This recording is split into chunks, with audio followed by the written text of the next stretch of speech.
दशयोतार die के Chino Brahma Vishnu महेशा तीनों। कहते भाई 10 अवतार जो हिंदुओं में हुए वो इन्हीं के, इन्हीं निरंजन भगवान के जो सबसे यानी सतपुरुष के छोटे पुत्र 16 में से सबसे छोटे हैं।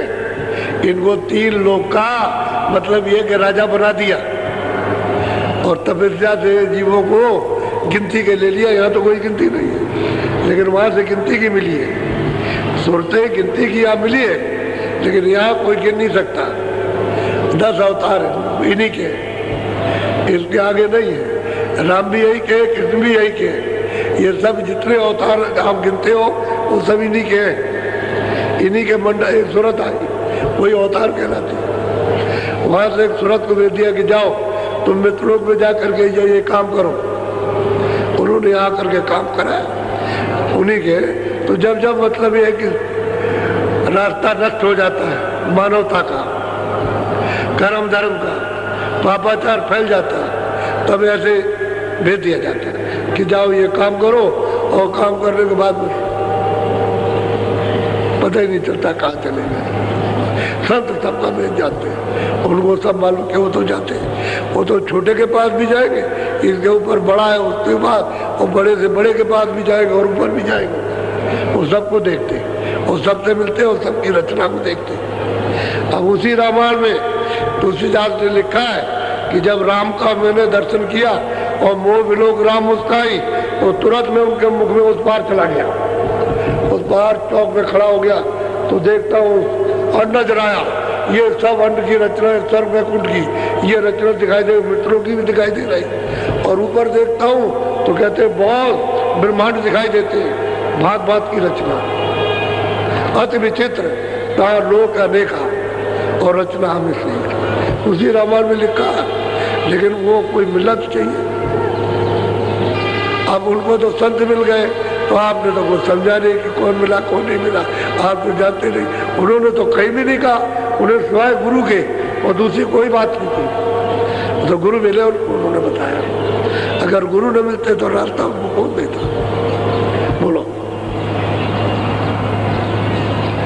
जिन्होंने भाका वेद विचारा जग में फैला काल पसारा। बस कहते हैं कि भाई उन्होंने तपस्या की और मतलब ये है कि उन्होंने वेद लिखे और फिर उन्होंने उसका पसारा सबको सुना करके और सबको कर्म कांड का संदेशा दे करके दे दिया, अधिकार दे दिया, आप जो चाहो सो करो। अब उसी का हिसाब लेते देते रहते, बस यही है उनका काम।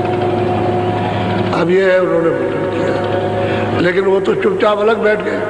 अगर ब्रह्मा विष्णु महादेव को ये मालूम हो जाए कि ईश्वर वहाँ बैठे हुए, निरंजन भगवान वहाँ पर बैठे, तो ये सब छोड़ देंगे काम तुरंत। लेकिन आद्या माँ शक्ति जो बीच में इनकी अर्धांगिनी बैठी है, वो इनसे मिलने नहीं देगी। उसको पूरा अधिकार, क्योंकि उसी से तो पैदा हुए, वो बीच में बैठी है और इनको देखती रहती है।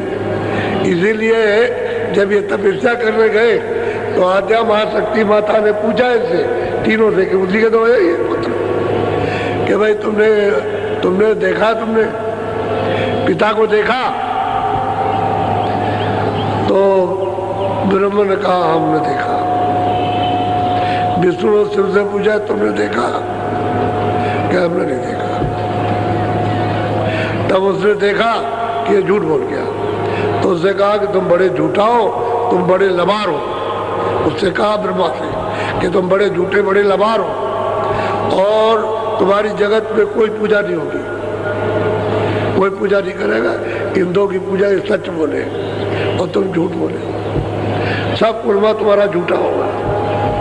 साफ साफ कहा, इसको श्राप दे दिया उनको दोनों को।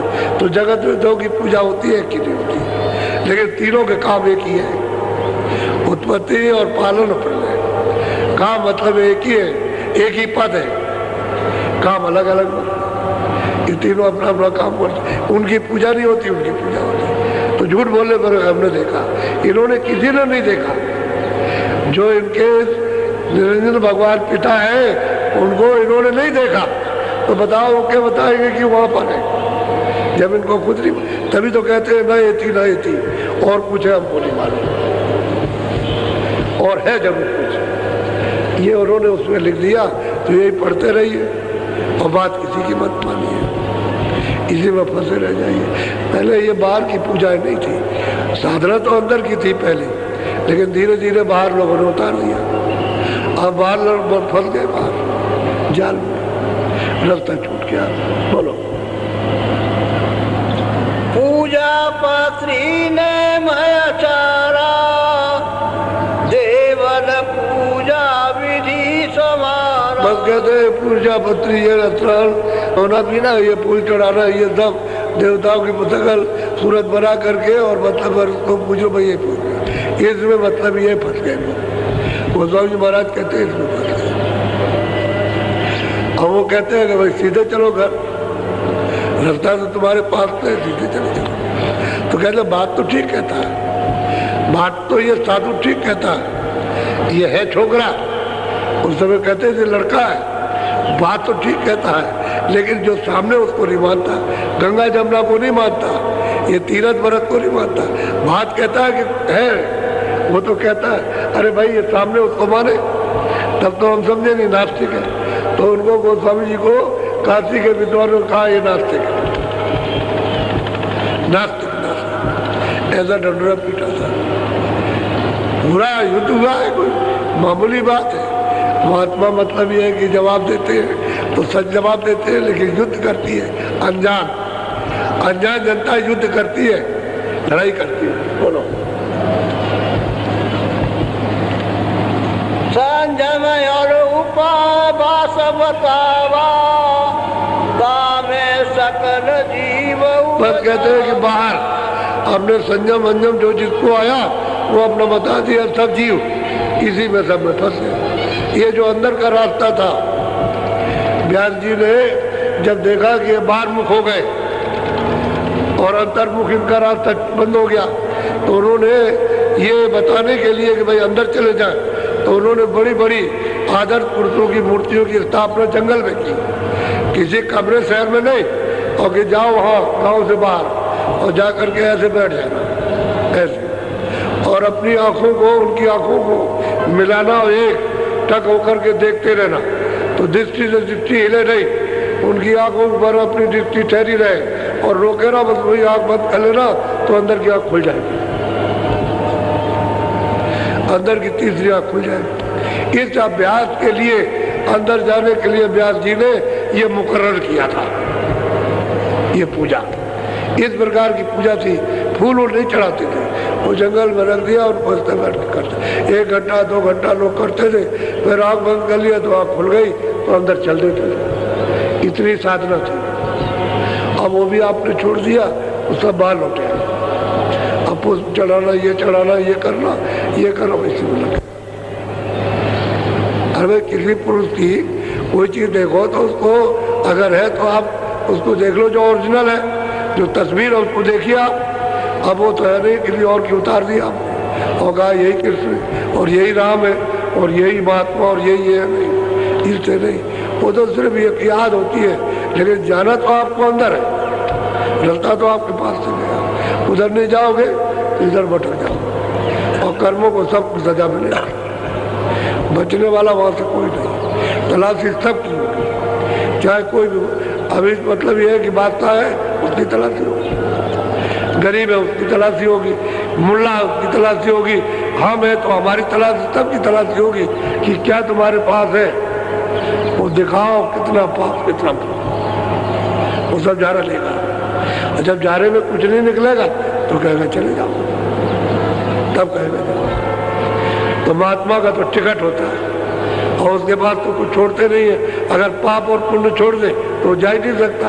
तो मतलब ये जब वो साफ कर दिया और टिकट दे दिया तो धीरे से कहने तलाशी ले ली, ये टिकट है, अच्छा जाओ, ये टिकट दिखा दिया, तो नाम का टिकट दिखा दिया,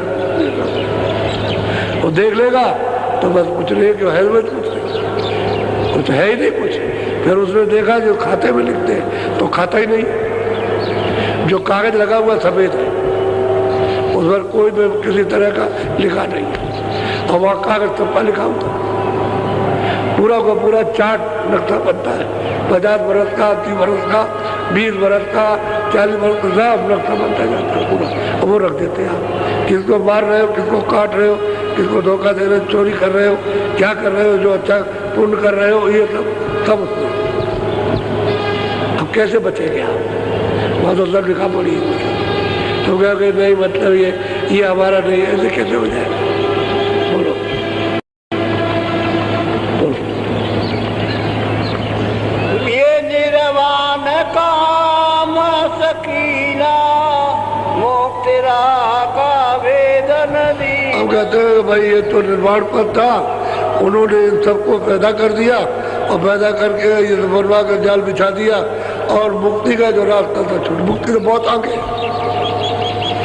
मुक्ति का तो रास्ता न स्वर्ग में है न वैकुंठ में, न ईश्वर के लोक में न ब्रह्म के लोक, मुक्ति तो बहुत दूर है। वो तो मुक्ति का जो रास्ता आगे जाने का था वो तो बंद कर दिया, अब आग सबकी बंद हो गया, जानना ही बंद हो गया कि हमको क्या करना है, कुछ नहीं। चले गए वहाँ नहाया है, वहाँ एक महात्मा जी बैठे थे, दो आदमियों में झगड़ा होने लगा, वो सामने बैठे थे, इधर नहा रहा था, एक जो है छोटा आदमी इधर नहा रहा था, बड़ा आदमी उधर, तो उसने कपड़ा मारा पानी में, तो उसकी छींट चली गई, उस पर बसवाया और मारना शुरू कर दिया, मार के बाहर पानी से ले आया। तो महात्मा बैठे थे, क्या बात है, क्यों लड़ाई होने लगी? कह लगे इसने हमको अछूत कर दिया, ये भंगी था, इसे हम मतलब हमको अछूत कर दिया। तो काहे ने अछूत किया? कह लगे कि गंगा की बूंद हमारे ऊपर गिरी, तो गंगा का जल क्या है? कह लगे तो शुद्ध है। तो इतना ही नहीं, अरे भाई गंगा का जल शुद्ध है तो अशुद्ध क्या चीज पड़ी, क्या चीज पड़ी? ये तुम्हारे ऊपर गिर पड़ा, करिए नहीं, गंगा की बूंद गिरी तो शुद्ध है, वह शुद्ध का। जब उसको ख्याल आया ब्राह्मण को तो मतलब उनके पैर पकड़ लिए, क्या मैं तो भूला हुआ था, मुझे तो अब वो तुम्हारी तो मैं इसको बहुत मारता और जान से मार देता। अरे मैं गंगा की इसको भी बूंद पड़ी और तुमको भी पड़ी, तुमको भी पवित्र कर दिया, इसको भी पवित्र कर दिया, रहा भाई गंगा में स्नान करने से पवित्र हो जाओगे, तो तुम्हारे ऊपर गंगा की बूंद पड़ी, लड़ाई झगड़ा किस बात का? तो चरण पकड़ के माफी मांग, ये झगड़ा है, न जानने का झगड़ा, और जान लिया जाए तो कोई झगड़ा नहीं। अब ये झगड़ालू गए, सब झगड़ा करने वाले, ये गए वही के वही रह गए, जितने पंडित गए और जितने और मत के गए, मुसलमान गए, मुल्ला गए, उसी जगह पर उनसे प्रश्न किया और बस वही के वही रह गए, फिर दिया झगड़ा किस बात का?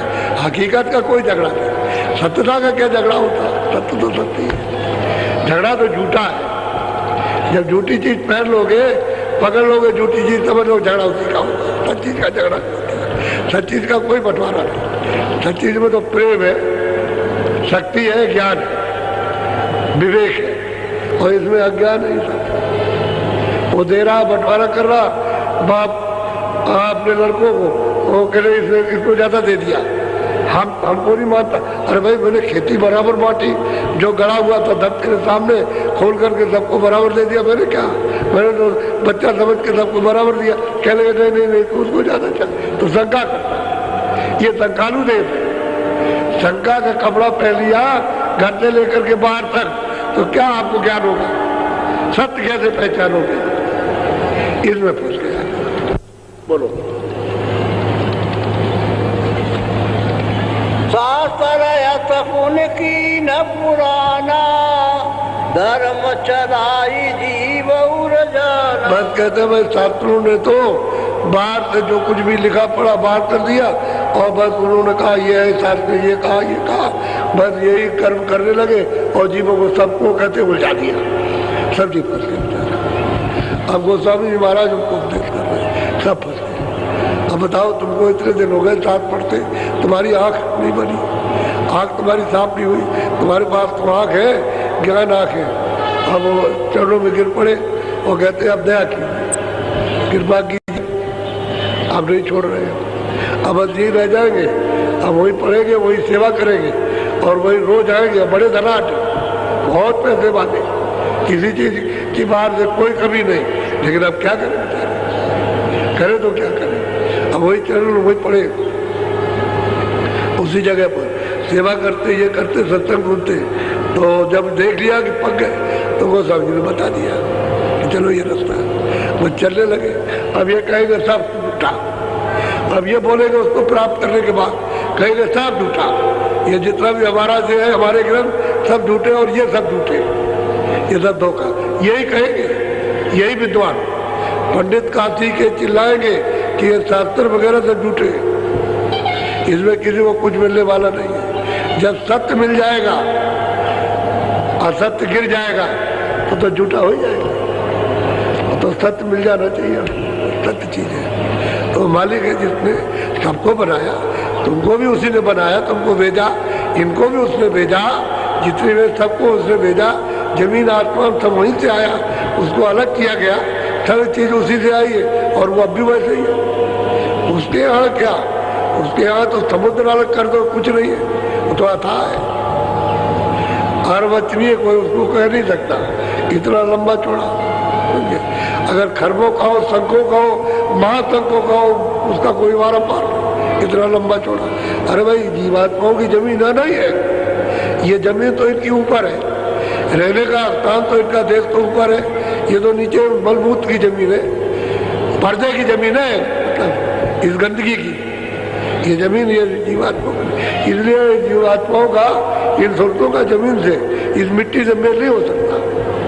और मिट्टी में आपस है, जड़ चेतन ग्रंथ पड़ गई, जड़ के साथ चेतन की गांठ बंध गई। अब यद्यप बिल्कुल झूठी है, लेकिन आप कैसे खोल सकते हो जब तक महात्मा न मिले?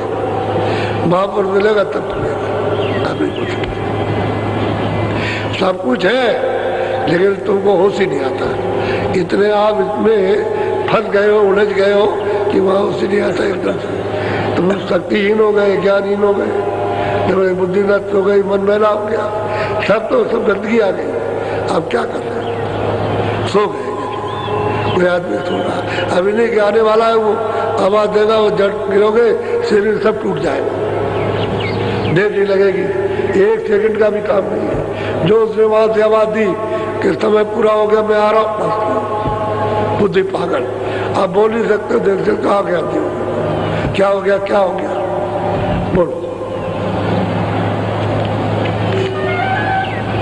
ये सब वेद काम जानी, यह विधि जैन धर्म निर्वाणी। अब गोस्वामी महाराज इनको समझा रहे तो कह रहे के बीच में कि अब मैं सब समझ गया कि हमारे धर्म में जो कुछ भी है सब पोल है, पोल है, पोल पोल है, जो कुछ मिलेगा नहीं। साथ साथ यही देनी कहने लगे, जो सबसे आगे अगुआ काटते वो पीछे हो गए और सब जान गए, और वो वैसे ही रह गए बेचारे, क्या करें। अब इनकी देवियां इनसे भी तेज निकलेगी, जो ये जैन मत की है वो भी इन्हीं के पास गिरेगी आकर के, और वो इनसे भी तेज जाएगी और उसको प्राप्त कर लेगी, उसी अनामी पुरुष को, उसको पा लेगी। ऐसी तेज रहेंगी। लेकिन वो कैसे, वो तो आपको जानना पड़ेगा कि भाई ये किस तरह से ये बनेगा, ये मेरा ये ढांचा जिसमें गंदगी जमा कैसे शुद्ध होगा, ये तो आपको जानना ही पड़ेगा। शुद्धि कर लो तो देर क्या लगे, कुछ नहीं लगती। ये गंदा है, पहला हो गया है पहाड़ों की तरह से कड़ा, ये पहाड़ तो टूट भी जाएंगे, टूटता भी नहीं है। ऐसा बोझा लदा हुआ है जीवों के ऊपर, तो बोझे को कैसे टालोगे? कोई आएगा उसमें लगाएगा तो वही पत्थर जब गलेगा तब फिर मतलब है धुआं बनेगा, तो स्टीम जब लगेगी तभी तो धुआं बनेगा, तभी तो पत्थर गलेगा। तो वो स्टीम जानते ही नहीं कैसे तैयार की जाए।